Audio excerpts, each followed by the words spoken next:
성경 신약 요한복음서 생명의 길, 살 길, 선. 요한복음서는 앞의 다른 세 복음서와는 다르다. 마테오, 마르코, 루카 복음서에는 예수님의 기적과 말씀이 많이 나온다. 그러나 요한복음서에는 표징이라고 불리는 기적이 7번밖에 나오지 않고 서서히 펼쳐지는 연설도 열쇠가 되는 동일한 주제들을 되풀이하며 몇 가지밖에 나오지 않는다.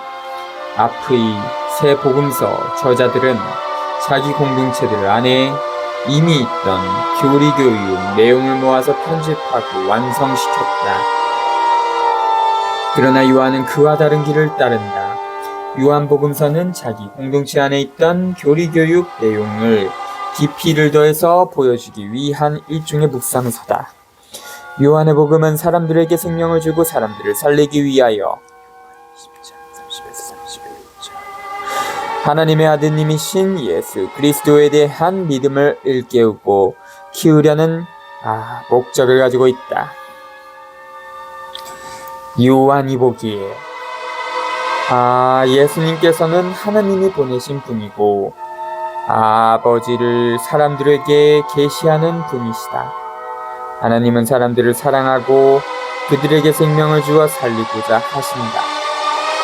예수님께서는 그 사랑을 계시하고 사람들을 위하여 당신 생명을 바침으로써 아버지의 뜻을 행하신다. 요한은 자기 복음서 앞부분에 제시되는 7가지 표징을 통하여 신앙의 투신이 중요함을 강조하면서 그 사실을 보여주려고 했습니다. 그리고 요한은 자기 복음서 뒷부분에서도 사랑의 중요성을 강조하면서 그리고 최고의 표징, 즉 예수님께서 당신 죽음과 부활을 통하여 아버지께로 돌아가신 사실을 이야기하면서 그와 동일한 사실을 보여주고 있다. 예수님 안에서 예수님을 통하여 보여주신 하나님의 계시는 세상을 심판한다. 계시의 빛을 받으면 사람들의 삶의 본 모습이 드러난다. 하나님의 뜻에 맞추어 살아가는 사람들은 예수님께 가까이 다가가고 예수님을 받아들인다. 그러나 하나님의 뜻을 거스르며 살아가는 사람들은 빛이신 예수님을 멀리하고 예수님을 물리친다. 그래서 요한은 자기 복음서에서 사람들에게 예수님과 맺는 관계를 강조한다. 예수님을 받아들이는 사람들은 영원한 생명을 얻고 예수님께 등을 돌리는 사람들은 영원한 죽음에 이른다. 예수님을 멀리하고 적으로 삼은 자들은 예수님을 죽이게 된다. 그러나 예수님을 받아들인 사람들은 예수님의 이름으로 모여 그리스도교 공동체들을 만든다. 그로부터 그 공동체들이 예수님의 사명을 이어받아 실천할 것이다. 하나님 아버지께서는 사람들을 살리기 위하여 당신 외아들을 넘겨줌으로써 당신 사랑을 증명해 보이셨다. 사람들도 그와 똑같은 모양으로 사랑의 선물을 자기 자신을 열어 형제자매인 모든 인간을 살리는데 몸바칠 때 아버지의 사랑에 응답할 수가 있다. 요한복음서를 읽는 우리는 예수님을 통하여 우리 삶을 비추고 우리에게 결단을 다그치시는 하나님의 빛에 의하여 심판을 받는다는 마음으로 우리 자신을 열어놓도록 초대받는다. 즉 결정적으로 생명에 다다르고 살기 위하여 예수님의 사업을 이어받든지 아니면 예수님을 물리치고 결정적으로 단죄와 처벌을 받든지 결단을 내리도록 재촉을 받는다. 1장 1절부터 18절 요한복음서의 서는 창세기의 서론.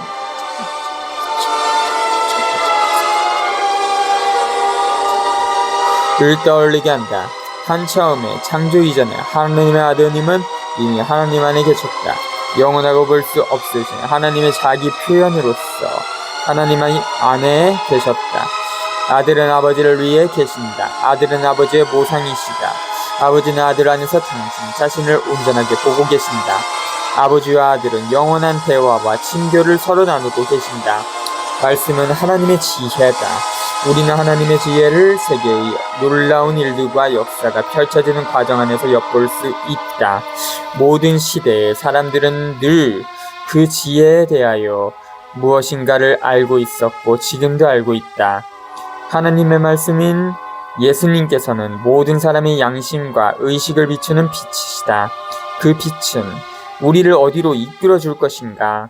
성경 전체는 하나님께서 사랑과 충실함 자체시라고 주장한다.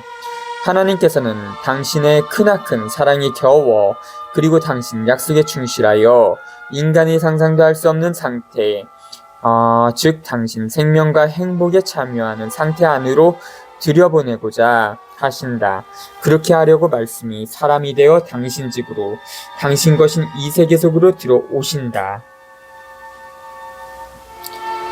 인류는 빛이 거의 없고 하나님께서 별로 나타나지 않는 어둠을 지나오면서 눈을 감고 걸어가도록 아주 처벌을 받지는 않았다.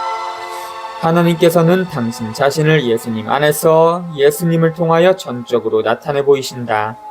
인류는 그런 예수님의 인도를 받도록 부르심을 받고 있다.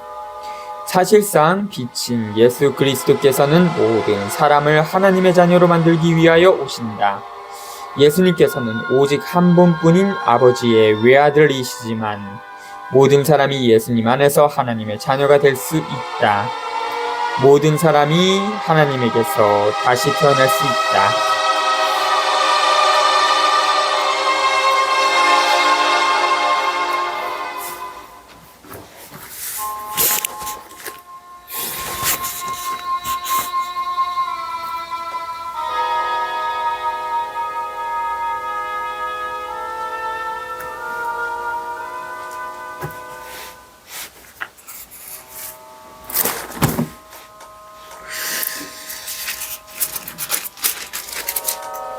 하나님께서는 모세를 통하여 법률을 주셨다. 유다인들은 그 법률이 하나님의 가장 큰 현존이라고 생각했다. 그러나 사실은 하나님께서 모든 사람을 위해 남겨주신 더 훌륭한 분이 계셨다. 하나님의 아드님이요 아버지의 참된 온전한 선물인 예수님께서는 하나님 아버지에 대하여 말할 수 있는 단 한 분이시다. 왜냐하면 예수님께서는 사람들에게 생명을 주시는 하나님의 사랑과 충실하심을 지니고 계시기 때문이다.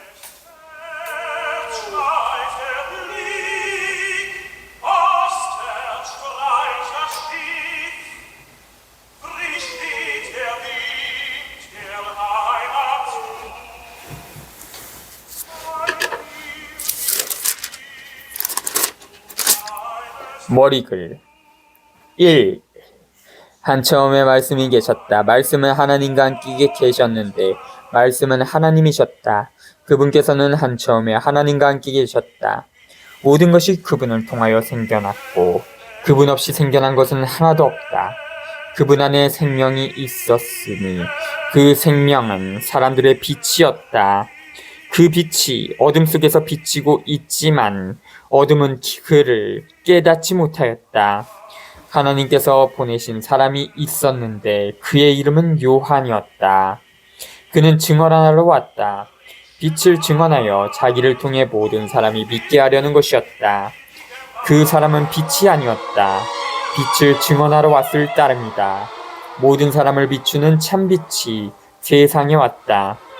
그분께서는 세상에 계셨고 세상이 그분을 통하여 생겨났지만 세상은 그분을 알아보지 못하였다. 그분께서 당신 땅에 오셨지만 그분의 백성은 그분을 맞아들이지 않았다. 그분께서는 당신을 받아들이는 이들, 당신의 이름을 믿는 모든 이에게 하나님의 자녀가 되는 권한을 주셨다. 이들은 혈통이나 유교이나 남자의 욕망에서 난 것이 아니라 하나님에게서 난 사람들이다. 말씀이 사람이 되시어 우리 가운데 사셨다. 우리는 그분의 영광을 보았다. 은총과 진리가 충만하신 아버지의 외아드님으로서 지니신 영광을 봤다. 요한은 그분을 증언하여 외쳤다. 그분은 내가 이렇게 말한 분이시다. 내 뒤에 오시는 분은 내가 나기 전부터 계셨기에 나보다 앞서신 분이시다. 그분의 충만함에서 우리 모두 은총에 은총을 받았다. 율법은 모세를 통하여 주어졌지만 은총과 진리는 예수 그리스도를 통하여 왔다. 아무도 하나님을 본 적이 없다. 아버지와 가장 가까우신 외아드님 하나님이신 그분께서 알려주셨다.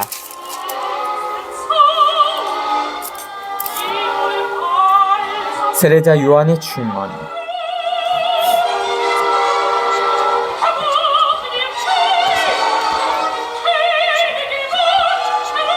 요한의 증언은 이러하다. 유다인들이 예루살렘에서 사도들과 레위인들을 요한에게 보내어 당신은 누구요 하고 물었을 때 요한은 서슴지 않고 고백하였다. 나는 그리스도가 아니다 하고 고백한 것이다. 그들이 그러면 누구란 말이요? 엘리야요? 하고 묻자 요한은 아니다 하고 대답하였다. 그러면 그 예언자요? 하고 물어도 다시 아니다 하고 대답하였다. 그래서 그들이 물었다. 당신은 누구요? 우리를 보는 이들에게 우리가 대답해야 하고 당신은 자신을 무엇이라고 말하는 것이요? 요한이 말하였다. 나는 이사야 예언자가 말한 대로 너희는 주님의 길을 곧게 내어라 하고 광야에서 외치는 이의 소리다. 그들은 바리사이들이 보낸 사람들이었다. 이들이 요한에게 물었다. 당신이 그리스도도 아니고 엘리야도 아니고 그 예언자도 아니라면 세례는 왜 주는 것이오? 그러자 요한이 그들에게 대답하였다. 나는 물로 세례를 준다.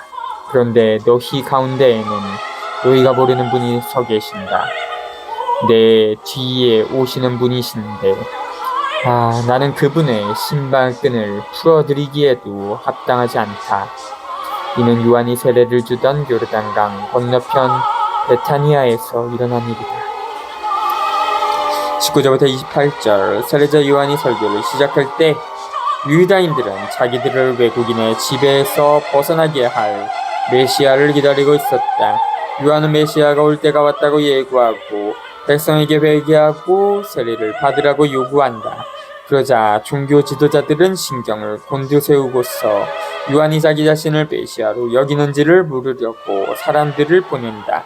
요한은 자기는 메시아가 아니라고 분명히 말하고 종교 지도자들의 잘못을 고발하면서 메시아가 이미 백성들을 위한 새로운 시대를 열기 위하여 이미 와 계신다는 불안한 소식을 전한다.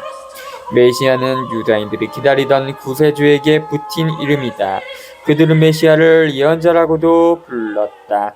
그리고 메시아가 오기 전에 엘리야 예언자가 다시 나타나리라고 믿었다. 세례자 요한은 사람들이 예수님에게로 가는 길을 준비하는 사명을 뜬 증거자다. 요한의 증거는 성실한 것이어야 하고 자기가 증거하는 사람의 자리를 차지하려 해서는 안 된다. 하나님의 어린 양. 이튿날 요한은 예수님께서 자기 쪽으로 오시는 것을 보고 말하였다. 보라! 세상의 죄를 없애시는 하나님의 어린 양이시다. 저분은 내 뒤에 한 분이 오시는데 내가 나기 전부터 계셨기에 나보다 앞서신 분이시다 하고 내가 전에 말한 분이시다. 나도 저분을 알지 못하였다. 내가 와서 물로 세례를 준 것은 저분께서 이스라엘에 알려지시게 하려는 것이었다. 요한은 또 증언하였다. 나는 성령께서 비둘기처럼 하늘에서 내려오시어 저분 위에 머무르시는 것을 봤다. 나도 저분을 알지 못하였다. 그러나 물로 세례를 주라고 나를 보내신 그분께서 나에게 일러주셨다. 성령이 내려와 어떤 분 위에 머무르는 것을 네가 볼 터인데 바로 그분이 성령으로 세례를 주시는 분이다. 과연 나는 보았다. 그래서 저분이 하나님의 아드님이시라고 내가 증언하였다. 29절부터 34절. 유다인들의 언어에서는 똑같은 낱말과 종과 어린 양을 뜻할 수 유다인들의 언어에서는 똑같은 낱말이 종과 어린 양을 뜻할 수 있다. 예수님께서는 예언자들이 예고한 하나님의 종, 당신 형제자매인 모든 인간을 위하여 당신 자신을 제물로 바쳐야 하는 사람이시다. 예수님께서는 또한 파스카의 어린 양을 대신하는 참된 어린 양이시다. 예수님을 어린 양이라고 부른 세례자 요한은 예수님께서 인류를 노예살이에서 끄집어내서 자유로운 삶으로 인도하러 오는 메시아라고 증언한다. 35절부터 51절, 요한은 새로운 창조의 7날을 묘사한다. 첫째 날의 세례자 요한은 보라, 세상의 죄를 없애시는 하나님의 어린 양이시다 하고 단언한다. 그 다음 날들에 우리는 세례자 요한, 안드레아, 시몬, 필립보, 나타니엘이 어떻게 예수님을 발견하는지 보게 된다. 이상의 증거는 늘 다른 사람들에게 예수님을 가리켜 보이는 증거다. 마지막 날 가나 혼인잔치에서는 예수님께서 당신 영광을 드러내 보이실 것이다. 무엇을 찾느냐? 이 말씀은 요한복음서에서 예수님께서 처음으로 하시는 말씀이다. 예수님께서는 이 질문을 우리 모든 사람에게 던지고 계시는 셈이다. 우리는 예수님께서 누구이신지 알고 싶어한다. 그러나 예수님께서는 우리가 인생에서 무엇을 찾고 있는지에 관하여 질문하신다. 예수님을 만난 사람들은 당신과 더불어 살기 시작한다. 그들은 시간이 흐름에 따라 예수님께서 스승, 메시아, 하나님의 아드님이심을 발견해간다. 이와 똑같은 일이 우리에게도 일어난다. 예수 그리스도를 따라 건너라면 우리는 점차 예수님에 관하여 깊이 알게 될 것이다. 세례자 요한은 예수님을 증거하는 사람일 따름이다. 모든 것이 예수님을 지향해야 한다. 세례자 요한은 그 점을 알고 있다. 그래서 자기 제자들더러 예수님을 따르라고 초대한다. 첫 번째 두 제자는 요한의 말을 듣고 예수님을 따라간다. 우리도 그런 방식으로 즉 다른 사람이 예수님께 대하여 말을 해주었거나 우리 자신이 사도직 임무에 몸바쳤기 때문에 예수님을 만나게 된다. 예수님께서는 늘 아버지께서 당신 길에 들어서게 하시는 사람들을 알아보신다. 무화과 나무 아래 있던 나타니엘을 알아보고 교회의 주춧돌이 되라고 선택된 시몬도, 베드로죠, 알아보신다. 너희는 하늘이 열려있는 것을 보게 될 것이다. 야곱의 꿈에서 천사들이 땅과 하늘에 있는 사다리를 오르내렸다. 이제 앞으로는 사람의 아들 예수님께서 하나님과 사람들 사이를 잇는 새로운 끈과 사다리가 되실 것이다.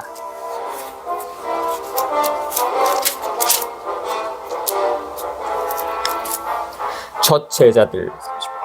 이튿날 요한이 자기 제자 두 사람과 함께 그곳에 다시 서 있다가 예수님께서 지나가시는 것을 눈여겨보며 말하였다.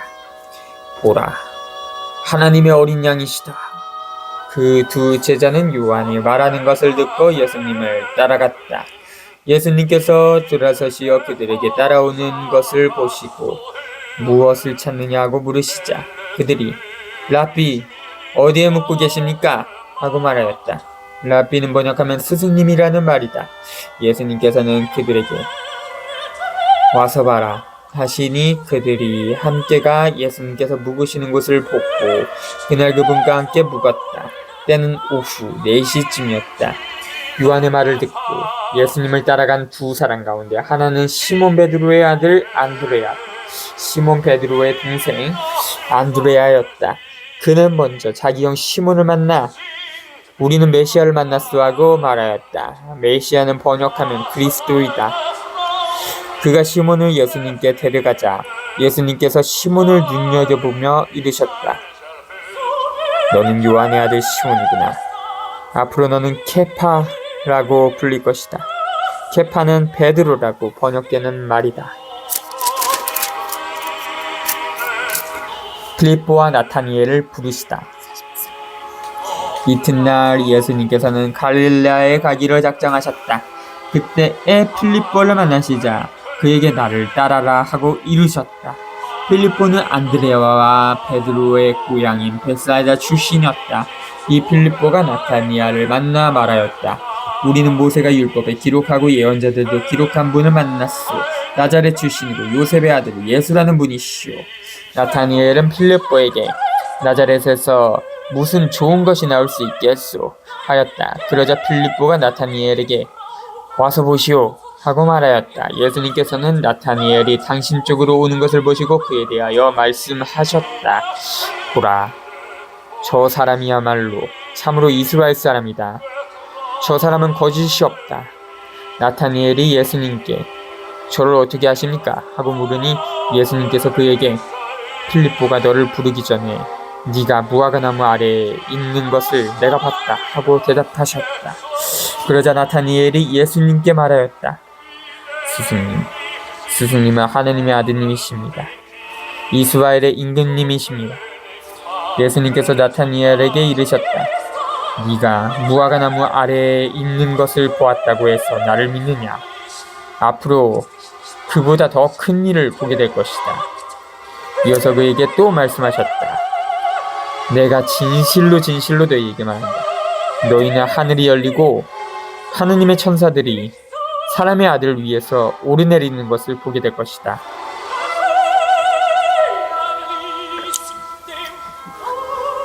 가나의 혼인잔치. 사흘째 되는 날 갈릴레아 가나에서 혼인잔치가 있었는데 예수님의 어머니도 거기에 계셨다. 예수님도 제자들과 함께 그 혼인잔치에 초대를 받으셨다. 그런데 포도주가 떨어지자 예수님의 어머니가 예수님께 포도주가 없구나 하였다. 예수님께서 어머니에게 말씀하셨다. 여인이시여, 저에게 무엇을 바라십니까? 아직 저희 때가 오지 않았습니다. 그분의 어머니는 일꾼들에게 무엇이든지 그가 시키는 대로 하여라 하고 말하였다. 거기에는 유다인들의 정결례에 쓰는 돌로 된 물뚝 6개가 놓여 있었는데 모두 두세 동이들이었다. 예수님께서 일꾼들에게 물뚝에 물을 채워라 하고 말씀하셨다. 그들이 물뚝마다 가득 채우자 예수님께서 그들에게 다시 이제는 그것을 퍼서 과방장에게 날라다 주어라 하셨다. 그들은 곧 그것을 날라갔다. 과방장은 포도주가 된 물을 맛보고 그것이 어디에서 났는지 알지 못하였지만 물을 퍼간 일꾼들은 알고 있었다. 그래서 과방장이 신랑을 불러 그에게 말하였다. 누구든지 먼저 좋은 포도주를 내놓고 손님들이 취하면 그보다 못한 것을 내놓는데 지금까지 좋은 포도주를 남겨두셨군요. 이렇게 예수님께서는 처음으로 갈릴레아 카나에서 표징을 일으키시어 당신의 영광을 드러내셨다. 그리하여 제자들은 예수님을 믿게 되었다. 그 뒤에 예수님께서는 어머니와 형제들과 제자들과 함께 카파르나움으로 내려가셨다. 그러나 그곳에 여러 날 머무르지는 않으셨다.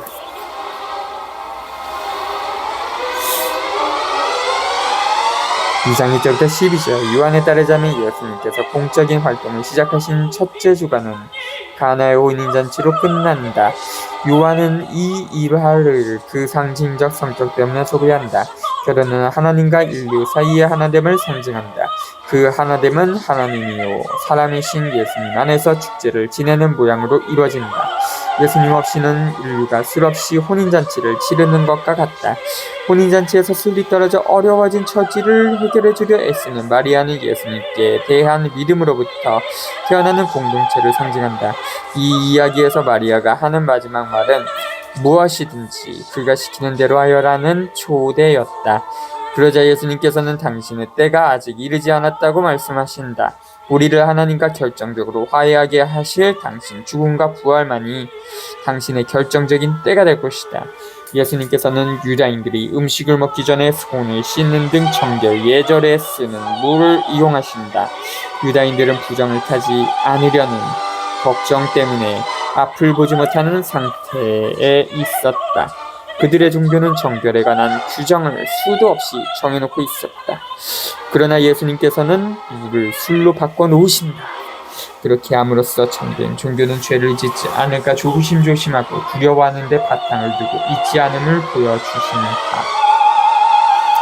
중요한 것은 예수님에게서 성령을 받는 일이다. 성령께서는 마치 좋은 술처럼 사람들로 하여금 그들을 가두어 놓는 규범과 그들 자신의 보잘것없는 지식의 한계를 벗어나도록 하신다.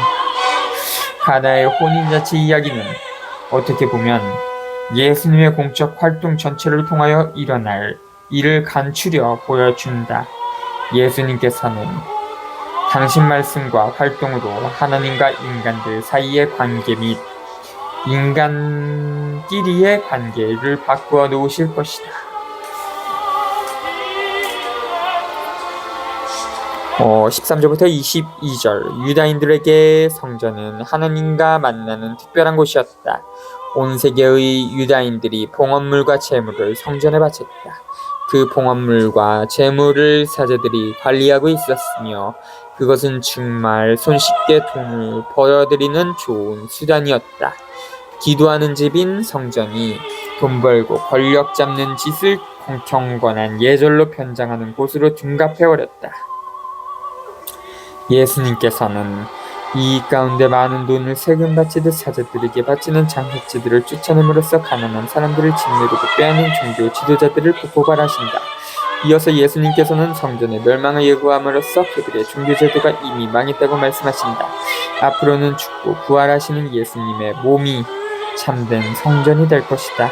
하느님께서는 돌이나 시멘트로 지은 건물이 아니라 인간의 몸과 마음 안에 그리고 따뜻한 인간 공동체와 신앙 공동체 안에 머물고 싶으신 것이다.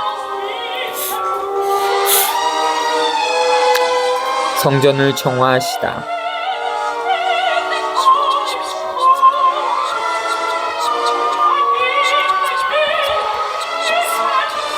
유다인들의 파스카 축제가 가까워지자 예수님께서는 예루살렘에 올라가셨다. 그리고 성전의 소와 양과 비둘기를 파는 자들과 환전꾼들이 앉아있는 것을 보시고 은으로 채찍을 만드시어 양과 소와 함께 그들을 모두 성전에서 쫓아내셨다. 또 환정상들의 돈을 쏟아버리시고 삭자들을 엎어버리셨다. 비둘기를 파는 자들에게는 이것을 여기에서 치워라. 내 아버지의 집을 장사하는 집으로 만들지 마라 하고 이르셨다. 그러자 제자들은 당신 집에 대한 열정이 저를 집어삼킬 것입니다 라고 성경에 기록된 말씀이 생각났다. 그때 유다인들이 예수님께 당신이 이런 일을 해도 된다는 무슨 표징을 보여줄 수 있어? 하고 말하였다. 그러자 예수님께서 그들에게 대답하셨다. 이 성전을 허물어라. 그러면 내가 사흘 안에 다시 세우겠다. 유다인들이 말하였다. 이 성전을 46해나 걸려 지었는데 당신이 사흘 안에 다시 세우겠다는 말이요. 그러나 그분께서 성전이라고 하신 것은 당신 몸을 두고 하신 말씀이었다. 예수님께서 죽은 이들 가운데에서 되살아나신 뒤에야 제자들은 예수님께서 이 말씀을 하신 것을 기억하고 성경과 그분께서 이루신 말씀을 믿게 되었다. 모든 사람을 아시는 예수님. 파스카 축제 때에 예수님께서 예루살렘에 계시는 동안 많은 사람이 그분께서 일으키신 표징들을 보고 그분의 이름을 믿었다. 그러나 예수님께서는 그들의 신뢰하지 않으셨다. 그분께서 모든 사람을 다 알고 계셨기 때문이다. 그분께는 사람에 관하여 누가 증언해드릴 필요가 없었다. 사실 예수님께서는 사람 속에 들어있는 것까지 알고 계셨다.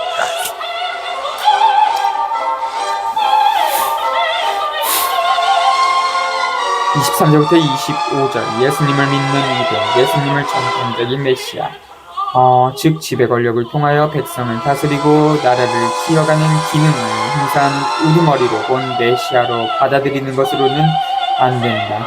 예수님을 믿는다 하면 예수님은 하나님의 계획을 이루는 메시아, 사람들을 갈라놓는 온갖 울타리를 무너뜨리기 위해 당신 생명을 바치신 메시아로 믿음을 뜻한다.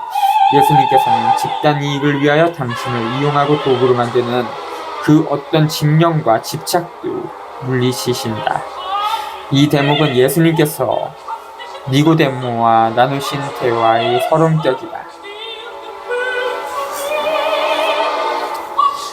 니코데모와 이야기하시다. 3. 바리사의 가운데 니코데모라는 사람이 있었다. 그는 유다인들의 최고의회 의원이었다. 그 사람이 밤에 예수님께 와서 말하였다. 스승님, 저희는 스승님이 하나님에게서 오신 스승이심을 알고 있습니다. 하나님께서 함께 계시지 않으면 당신께서 일으키시는 그러한 표징들을 아무도 일으킬 수 없기 때문입니다. 그러자 예수님께서 그에게 이르셨다. 내가 진실로 너에게 말한다. 누구든지 위로부터 태어나지 않으면 하나님의 나라를 볼 수 없다. 니코데모가 예수님께 말하였다. 이미 늙은 사람이 어떻게 또 태어날 수 있겠습니까? 어머니 뱃속에 다시 들어갔다가 태어날 수 없지 않습니까? 예수님께서 대답하셨다. 내가 진실로 너에게 말한다. 누구든지 물과 성령으로 태어나지 않으면 하나님 나라에 들어갈 수 없다. 육에서 태어난 것은 육이고 영에서 태어난 것은 영이다. 너희는 위로부터 태어나야 한다고 내가 말하였다고 놀라지 마라. 바람은 불고 싶은 대로 분다. 너는 그 소리를 들어도 어디에서 와 어디로 가는지 모른다. 영에서 태어난 이도 다 이와 같다. 니코데모가 예수님께 그런 일이 어떻게 이루어질 수 있습니까? 하자 예수님께서 그에게 대답하셨다. 너는 이스라엘의 스승이면서 그런 것도 모르느냐? 내가 진실로 너에게 말한다. 우리는 우리가 아는 것을 말하고 본 것을 증언한다. 그러나 너희는 우리의 증언을 받아들이지 않는다. 내가 세상 일을 말하여도 너희가 믿지 않는데 하물며 하늘 일을 말하면 어찌 믿겠느냐? 하늘에서 내려오니 곧 사람의 아들 말고는 하늘로 올라간 이가 없다. 모세가 광야에서 뱀을 들어 올린 것처럼 사람의 아들도 들어 올려져야 한다. 믿는 사람은 누구나 사람의 아들 안에서 영원한 생명을 얻게 하려는 것이다. 하나님께서는 세상을 너무나 사랑하신 나머지 외아들을 내주시어 그를 믿는 사람은 누구나 멸망하지 않고 영원한 생명을 얻게 하셨다. 하나님께서 아들을 세상에 보내신 것은 세상을 심판하시려는 것이 아니라 세상이 아들을 통하여 구원을 받게 하시려는 것이다. 아들을 믿는 사람은 심판을 받지 않는다. 그러나 믿지 않는 자는 이미 심판을 받았다. 하나님의 외아들의 이름을 믿지 않았기 때문이다. 그 심판은 이러하다. 빛이 이 세상에 왔지만 사람들은 빛보다 어둠을 더 사랑하였다. 그들이 하는 일이 악하였기 때문이다. 악을 저지르는 자는 누구나 빛을 미워하고 빛으로 나아가지 않는다. 자기가 한 일이 드러나지 않게 하려는 것이다. 그러나 진리를 실천하는 이는 빛으로 나아간다. 자기가 한 일이 하느님 안에서 이루어졌으니 드러내려는 것이다.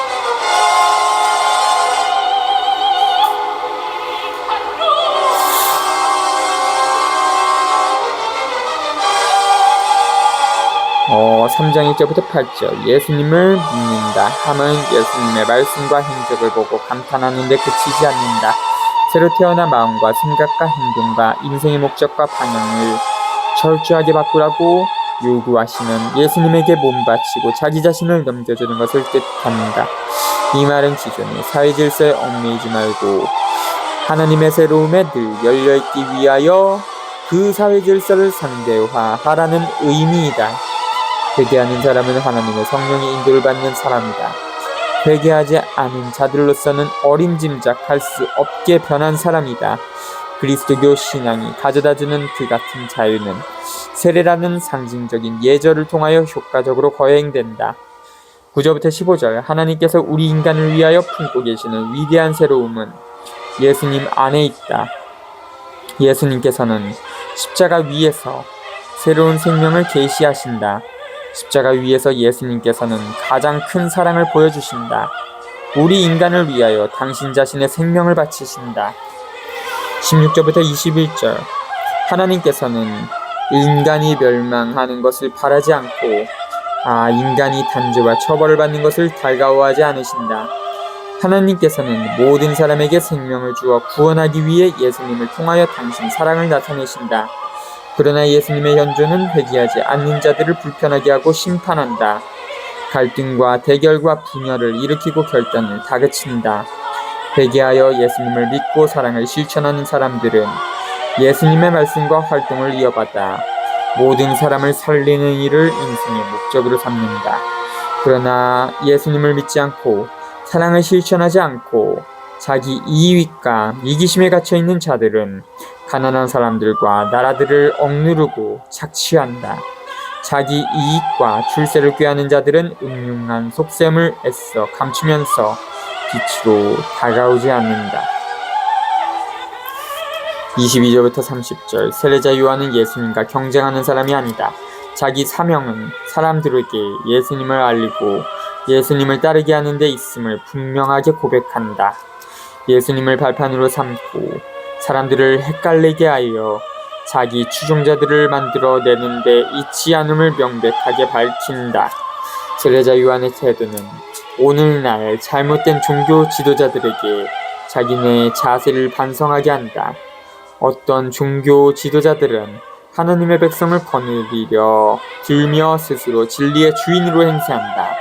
종교뿐 아니라 정치, 경제, 문화 분야 등에서도 주도적인 역할을 하려 든다. 신자들을 고분고분 말 잘 듣도록 길들이려고 한다. 그 결과 신자들이 앞장서려 하지 않고 움츠리며 결코 장의성을 드러내려 하지 않는다. 예수님과 세례자 요한. 그 뒤에 예수님께서는 제자들과 함께 유다 땅으로 가시어 그곳에서 제자들과 함께 머무르시며 세례를 주셨다. 요한도 설림에 가까운 에논에 물이 만난 거기에서 세례를 주고 있었다. 그리하여 사람들이 가서 세례를 받았다. 그때는 요한이 감옥에 갇히기 전이었다. 그런데 요한의 제자들과 어떤 유다인 사이에 정결례를 두고 말다툼이 벌어졌다. 그래서 그 제자들이 요한에게 가서 말하였다. 스승님, 요르단강 건너편에서 스승님과 함께 계시던 분, 스승님께서 증언하신 분, 바로 그분이 세례를 주시는데 사람들이 모두 그분께 가고 있습니다. 그러자 요한이 대답하였다. 하늘로부터 주어지지 않으면 사람은 아무것도 받을 수 없다.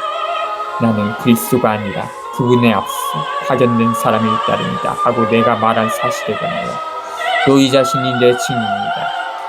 신부를 차지하는 이는 신랑이다. 신랑 신부는 신랑의 목소리를 들으려고 서 있다가 그의 목소리를 듣게 되면 크게 기뻐한다. 내 기쁨도 그렇게 충만하다. 그분은 커지셔야 하고 나는 작아져야 한다.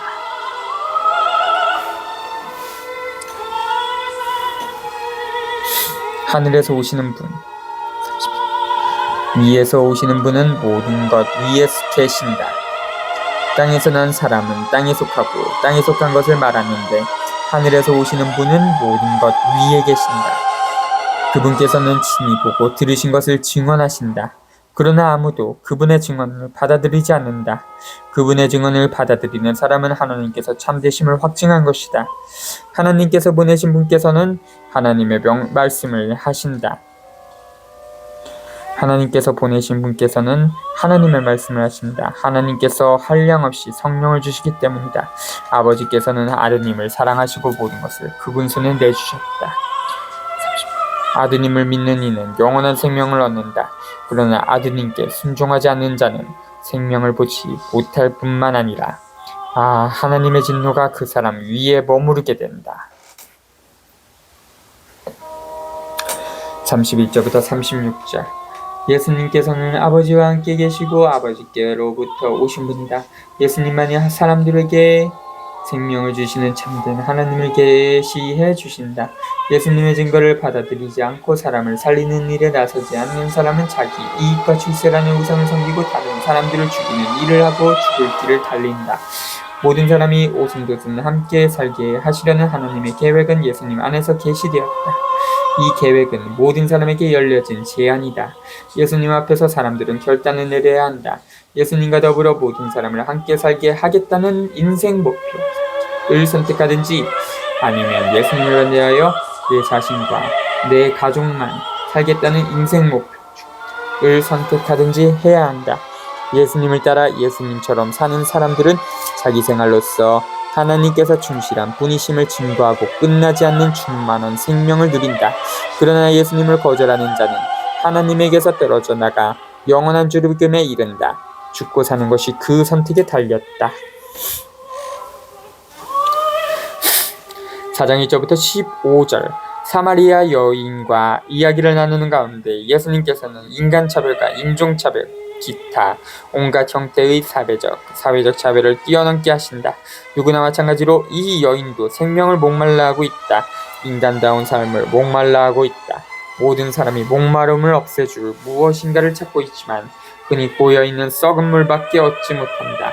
예수님께서는 살아 움직이면서 흐르는 생수를 주신다. 각 사람 속에서 생수의 샘이 솟아나게 하신다. 사마리아인들은 사랑받은 제자의 공동체를 만드는데 결정적인 역할을 했다. 그래서 요한복음서는 이 일화를 소개한다. 사마리아 여인은 유다인들이 불결하고 우상을 섬기는 자들이라고 깔보던 모든 사마리아인을 대표한다. 예수님께서는 따돌림당하고 주변으로 쫓겨다니는 사람들에게 인생의 의미와 목적을 안겨주신다.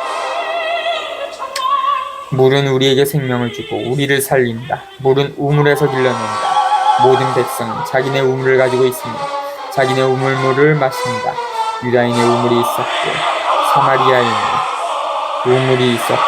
우리도 우리 우물을 가지고 있었다. 우리 역사와 문화를 가지고 있다. 우리 역사와 문화 속에서도 우리는 하나님의 생명이라는 우물물을 길러낼 수 있다. 인생의 의미와 목적을 찾아낼 수 있다. 참된 지혜를 얻을 수 있다. 변두리 땅 갈릴레아를 향하여 가다가 사마리아를 지나치게 된 예수님께서 우물가에 앉으셨는데 한 여인이 다가온다. 이 여인은 인생의 의미와 목적을 찾는 모든 사마리아인 또는 모든 사람을 가리킨다. 몹시 목이 말라 있다. 자기네 목마름을 풀려고 애타고 있다. 그런 여인에게 오히려 예수님께서 물을 청하십니다. 성경에서 목마른 사람에게 물을 준다는 것은 그 사람을 받아들이는 것을 뜻한다. 유다인 예수님께서 사마리아인 그 여인더러 당신을 받아들이라고 말씀하고 계시는 것이다. 유다인들은 사마리아인들을 깔보고 있었다. 그러나 예수님께서는 사마리아인 그것도 여자와 말씀을 나누신다. 당신이 그 여인의 목마름을 풀어주실 수 있다고 자신하신다. 그 여인이 무엇을 찾고 있는지를 일깨워주시자 그 여인이 예수님께 물을 청합니다. 자기가 열렬히 찾고 있는 것을 얻게 해달라고 청합니다.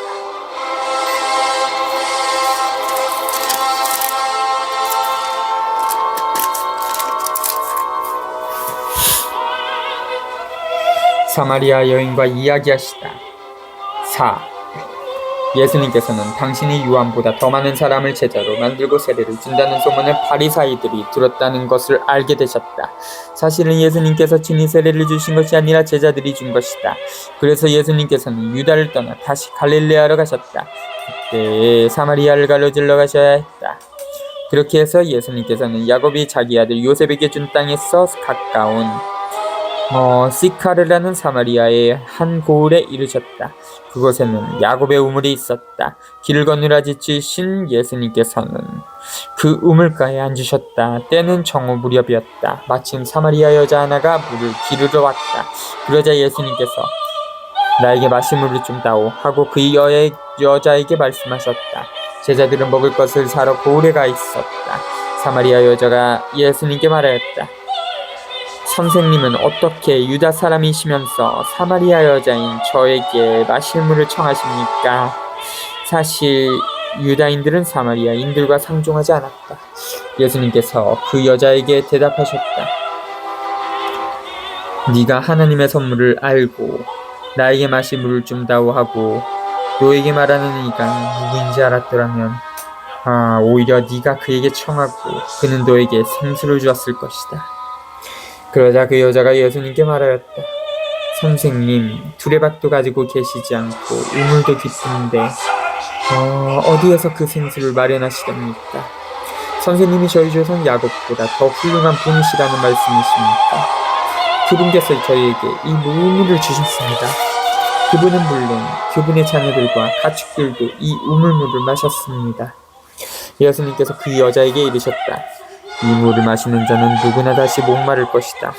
그러나 내가 주는 물을 마시는 사람은 영원히 목마르지 않을 것이다. 내가 주는 물은 그 사람 안에서 물이 솟는 샘이 되어 영원한 생명을 누리게 할 것이다. 그러자 그 여자가 예수님께 말하였다. 선생님, 그 물을 저에게 주십시오. 그러면 제가 목마르지도 않고 또 물을 기르러 이리 나오지도 않아도 되겠습니다. 예수님께서 그 여자에게 가서 네 남편을 불러 이리 앉게 오너라 하고 말씀하셨다. 그 여자가 저는 남편이 없습니다 하고 대답하자 예수님께서 말씀하셨다. 저는 남편이 없습니다 한 것은 맞는 말이다. 너는 남편이 5이나 있었지만 지금 함께 사는 여자도 남편이 아니니 너는 바른 대로 말하였다. 여자가 예수님께 말하였다. 선생님, 이저분이 선생님의 예언자시군요. 저희 조상들은 이 산에서 예배를 드렸습니다. 그런데 선생님네는 예배를 드려야 하는 곳이 예루살렘에 있다고 말합니다. 예수님께서 그 여자에게 말씀하셨다. 너희나 내 말을 들어. 너희가 이산도 아니고 예루살렘도 아닌 곳에서 아버지께 예배를 드릴 때가 온다. 너희는 알지도 못하는 분께 예배를 드리지만 우리는 우리가 아는 분께 예배를 드린다. 구원은 유다인들에게서 오기 때문이다. 그러나 진실한 예배자들이 영과 진리 안에서 아버지께 예배를 드릴 때가 온다. 지금이 바로 그때다. 사실 아버지께서는 이렇게 예배를 드리는 이들을 찾으신다. 하나님은 영이시다. 그러므로 그분께 예배를 드리는 이는 영과 진리 안에서 예배를 드려야 한다. 그 여자가 예수님께 저는 그리스도라고 하는 메시아께서 오신다는 것을 압니다. 그분께서 오시면 우리에게 모든 것을 알려주시겠지요 하였다. 그러자 예수님께서 그 여자에게 말씀하셨다. 너 말하고 있는 내가 바로 그 사람이다. 바로 그때 제자들이 돌아와 예수님께서 여자와 이야기하시는 것을 보고 놀랐다. 그러나 아무도 무엇을 찾고 계십니까? 또는 저 여자와 무슨 이야기를 하고 있습니까? 하고 묻지 않았다. 그 여자는 물동이를 버려두고 고을로 가서 사람들에게 말하였다. 제가 한 일을 모두 알아맞힌 사람이 있습니다. 와서 보십시오. 그분이 그리스도가 아니실까요? 그리하여 그들이 고을에서 나와 예수님께 모여왔다. 그러는 동안 제자들은 예수님께서 스승님 잡수십시오 하고 권하였다. 그러나 예수님께서 나에게는 너희가 모르는 먹을 양식이 있다 하시자 제자들은 서로 누가 스승님께 잡수실 것을 갖다 들기라도 하였다는 말인가 하고 말하였다. 예수님께서 다시 그들에게 말씀하셨다. 내 양식은 나를 보내신 분의 뜻을 실천하고 그분의 일을 완수하는 것이다. 너희는 아직도 넉 달이 지나야 수확때가 온다 하고 말하지 않느냐. 자, 내가 너희에게 말한다. 눈을 들어 저 밭들을 보아라. 곡식이 다 익어 수확때가 되었다. 이미 수확하는 이가 삭슬 받고 영원한 생명에 들어갈 알곡을 거두어들이고 있다. 그리하여 씨 뿌리는 이도 수확하는 이와 함께 기뻐하게 되었다. 과연 씨 뿌리는 이가 다르고 수확하는 이가 다르다는 말은 옳다. 나는 너희가 애쓰지 않은 것을 수확하라고 너희를 보냈다. 사실 수고는 다른 이들이 하였는데 너희가 그 수고의 열매를 거두는 것이다. 그 고을에 사는 많은 사마리아인들이 예수님을 믿게 되었다. 그 여자가 저분은 제가 한 일을 모두 알아맞혔습니다 하고 증언하는 말을 하였기 때문이다. 이 사마리아인들이 예수님께 와서 자기들과 함께 머무르시기를 정하자 그분께서는 거기에서 이틀을 머무셨다. 그리하여 더 많은 사람이 그분의 말씀을 듣고 믿게 되었다. 그들이 그 여자에게 말했다. 우리가 믿는 것은 이제 당신이 한 말 때문이 아니오. 우리가 직접 듣고 이분께서 참으로 세상의 구원자이심을 알게 되었소. 16절부터 26절 유다인들은 예루살렘 성전에서 하나님을 경배하지만 사마리아인들은 그리짐산에 있는 성전에서 하나님을 경배했다. 예수님께서는 종교를 앞세운 국수주의를 넘어서서 하나님께서 인간다운 삶 속에서 경배를 받기를 바라신다고 말씀하신다. 형제자매인 모든 사람에게 좋은 일을 하고 그들을 살리는데 몸 바치는 삶 전체가 하나님에 대한 참다운 예배이자 영과 진리 안에서 드리는 경배다. 하나님께서는 모든 인간의 아버지로서 인류 가족 전체 안에 늘 함께 계시고 사람들이 종교와 인생살이를 따로 가르는 것을 바라지 않으신다. 예수님께서는 남편이라는 주제를 가지고 사람을 살리시는 참된 하나님을 어떻게 섬겨야 하는지를 가르쳐 주신다. 중요한 것은 장소가 아니라 하느님을 섬기는 방식임을 깨닫게 해주신다. 참된 사랑을 실천함으로써 하나님을 흠숭해야 한다는 것이다. 27부터 38절 예수님께서는 당신 말씀과 활동으로 씨앗을 심으신다. 그런 예수님을 체험한 사람은 모두 사람들을 불러 모으러 간 사마리아 여인처럼 예수님을 선포하러 떠난다. 아버지의 뜻은 예수님 주위로 인류를 모아들이는 데 있다. 예수님 자신이 시작하신 그 일을 예수 추종자들이 이어받아야 한다. 사마리아 여인은 동네로 가서 자기를 속속들이 알고 있는 사람을 만났노라고 그분이 혹시 그리스도이신지도 모르겠다고 말한다. 온 인류의 목마름을 풀어줄 수 있는 분이신 것 같다고 말한다. 예수님의 양식과 음식은 아버지께서 당신께 맡기신 계획을 이루는 것이다. 주스라는 주제는 선교 사명을 가리키고 있다. 씨앗은 아버지의 계획이다. 예수님과 제자들은 씨앗을 뿌리는 사람들이고 열매를 거두어들이는 사람들이다. 예수님과 예루살렘과 유다는 아버지의 계획을 거절하여 열매를 거두지 못하지만 사마리아는 기름진 땅처럼 아버지의 계획을 받아들여 많은 열매를 거둔다. 아버지의 계획이 따돌림받고 변두리로 밀려난 사마리아 사람들 가운데서 좋은 땅을 만난다. 39절부터 42절 유다인들은 자기들이 하나님에게 선택받았다고 여기면서도 예수님의 전언을 깨닫지도 못하고 받아들이려고도 하지 않고 심지어 유다를 떠나도록 강요했다. 그에 비하여 유다인들에게서 변두리에 사는 이단자로 취급당하던 사마리아인들이 예수님을 세상의 구원자로 받아들였다. 예수님께서는 사마리아 사람들 가운데서 이틀 동안 머무신다. 그 사이에 사마리아 사람들은 아버지의 충실하신 사랑을 체험합니다. 사마리아 여인은 사람들에게 예수님을 계시하고 인류의 목마름을 풀어주시는 당신을 체험하게 하는 증인 역할을 한다. 43절부터 54절 예수님과 더불어 복음을 전파하는 사람들의 무리가 불어난다. 그들은 스스로 구원을 가져다 준다고 내세우는 제도로부터 점점 더 떨어져 나간다. 유다인들은 예수님을 고발하고 사마리아인들은 예수님을 받아들인다. 이때 이방인 한 사람이 예수님의 말씀을 믿고 가족이 모두 함께 예수님께 회개한다. 이렇게 하여 구원과 율법 사이 신앙과 제도 사이에 온갖 예속관계가 깨진다.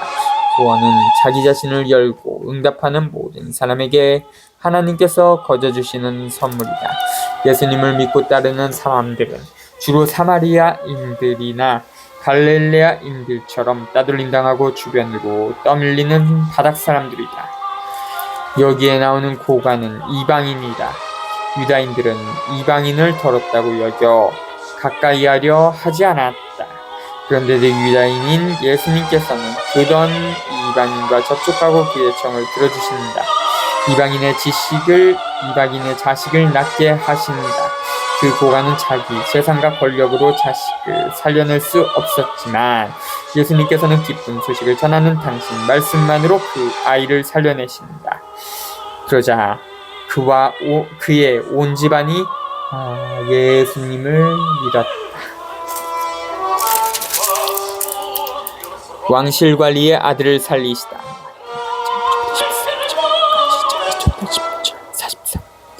이틀 뒤에 예수님께서는 그곳을 떠나 갈릴레아로 가셨다. 예수님께서는 친히 예언자는 자기 고향에서 존경을 받지 못한다고 증언하신 적이 있다. 예수님께서 갈릴레아에 가시자 갈릴레아 사람들이 그분을 맞아들였다. 그들도 축제를 지내러 예루살렘에 갔다가 예수님께서 축제 때에 그곳에서 하신 모든 일을 봤기 때문이다. 예수님께서는 물을 포도주로 만드신 적이 있는 갈릴레아 카나로 다시 가셨다. 거기에 왕실 관리가 한 사람 있었는데 그의 아들이 카파르나움에서 알아누워 있었다. 그는 예수님께서 유다를 떠나 갈릴레아에 오셨다는 말을 듣고 예수님을 찾아와 자기 아들이 죽게 되었으니 카파르나움으로 내려가시어 아들을 고쳐주십사고 청하였다. 예수님께서는 그에게 이르셨다.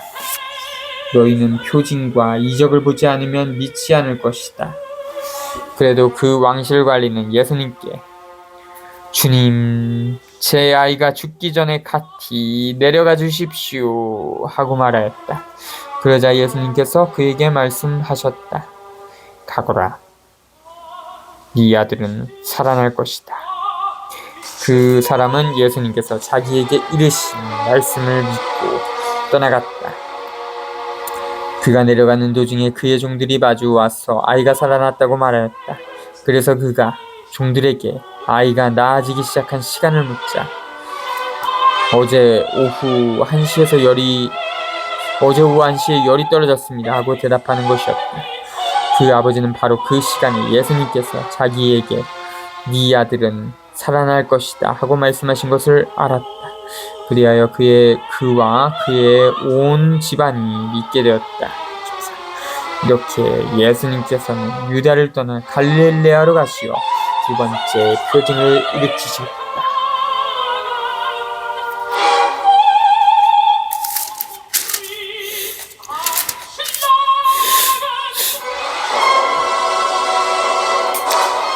자주